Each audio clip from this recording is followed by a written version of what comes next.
Janasena party అధినేత, తెలుగు ప్రజల ఆత్మబంధువు, అభిమానుల ఆరాధ్య దైవమైనటువంటి ఆంధ్రప్రదేశ్ ఉప ముఖ్యమంత్రి పవన్ కళ్యాణ్ గారి మీద అనుచిత వ్యాఖ్యలు ఏదైతే గౌరవనీయులు కల్వకుంట్ల, తన ఇంటి పేరు, వాళ్ళ భర్త ఇంటి పేరు నాకు తెలియదు కానీ, శ్రీ ఎమ్మెల్సీ కవిత గారు అనుచిత వ్యాఖ్యలు మేము తీవ్రంగా ఖండిస్తా ఉన్నాము. ఎందుకంటే రాజకీయాల్లో సీరియస్ పాలిటిక్స్ చేయాలి అంటే మరి ఎలా చేస్తారో, మా పవన్ కళ్యాణ్ గారికి మాత్రం గజ్వేల్ దగ్గర ఫామ్ హౌస్ లేదు సీరియస్ గా పాలిటిక్స్ చేయడానికి, జనవాడలో కూడా ఫామ్ హౌస్ లేదు సీరియస్ గా పాలిటిక్స్ చేయడానికి. ఆయనకు తెలిసిందల్లా రాజకీయంగా ఆయనకు ఉన్న దాంట్లో ప్రజల్ని ఆదుకోవడం, ప్రజల తరఫున నిలబడి వాళ్లకు కొంచెం ఎత్తుకగా ఆయన ముందుకెళ్లడం. 15 సంవత్సరాల రాజకీయ అంతర్మదనం, 10 సంవత్సరాల రాజకీయ పోరాటం జనసేన పార్టీ ద్వారా చేసి ప్రజల మన్ననలతో ఈరోజు ఆంధ్రప్రదేశ్ కి ఉప ముఖ్యమంత్రిగా పవన్ కళ్యాణ్ గారు ఎదిగారు.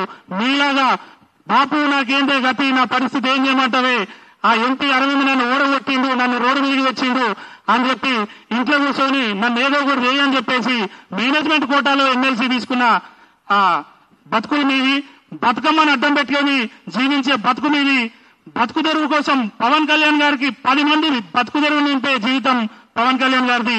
దయచేసి ఎప్పుడు కూడా మీరన్నట్టు సీరియస్ పాలిటిక్స్ అంటే మాకు దోచుకోవడం దాచుకోవడం రాదు. తెలంగాణ మహిళల గౌరవాన్ని తీసుకెళ్లి తిహార్ జైల్లో పెట్టడం కూడా రాదు. దయచేసి మీరు అందరూ గమనించాలి.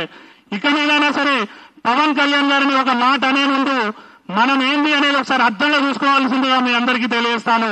ఇక మీద కూడా ఎవరైనా సరే పవన్ కళ్యాణ్ గురించి మాట్లాడితే ఇంత సున్నితంగా నిరసన చేసి ఇట్లా ప్రెస్ మీట్లు పెట్టే పరిస్థితి మాత్రం రాబోయే రోజుల్లో రాజు. ఖచ్చితంగా మా నాయకులు కాదన్నా సరే అడ్డంగా తెగించి మరీ వాళ్లకు తగిన గుణపాఠం చెప్పి వాళ్లకు ప్రత్యక్ష నరకాన్ని చూపిస్తాం. కస్మాత్ జాగ్రత్త, ఖబర్దార్ కవితమ్మ అని చెప్పి హెచ్చరిస్తూ సెలవు తీసుకుంటున్నాను. జై తెలంగాణ, జై జనసేన.